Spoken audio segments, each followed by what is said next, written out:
মুন্সিগঞ্জের সিরাজদিখানে কর্মশালায় জামায়াতের রাজনীতিকে ধান্দাবাজি ও ভাউতাবাজির ওপর নির্ভরশীল বলে মন্তব্য করেছেন বিএনপি নেতা মীর শরফত আলী সপু। মিসবাহউদ্দিনের প্রতিবেদন।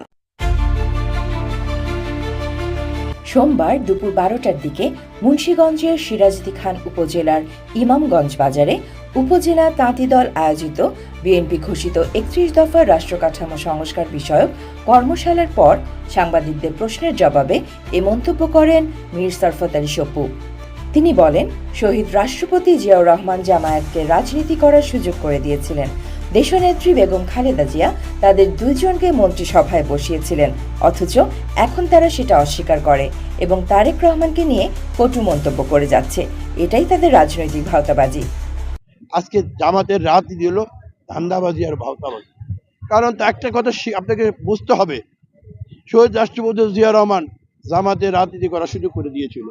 আজকে যারা তাকে যারা অস্বীকার করে তারা তো পূর্ব পর্যায়ে থাকতে পারে। আপনি বোঝেন, আমাদের নেত্রী বেগম খালেদা জিয়া তাদের দুইজনকে মন্ত্রী বানিয়েছিল, তাদেরকে জাতীয় সংসদে পাঠিয়েছিল, তাকেও অস্বীকার করে আজকে ভারপ্রাপ্ত চেয়ারম্যানের সঙ্গে তারা কথা বলে।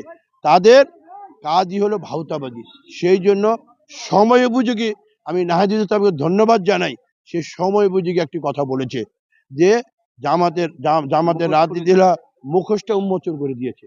কর্মশালায় সভাপতিত্ব করেন সিরাজদিখান উপজেলা তাঁতি দলের আহ্বায়ক শাহ আলম হাওলাদার এবং সঞ্চালনায় ছিলেন সদস্য সচিব মোহাম্মদ সজীব হোসেন।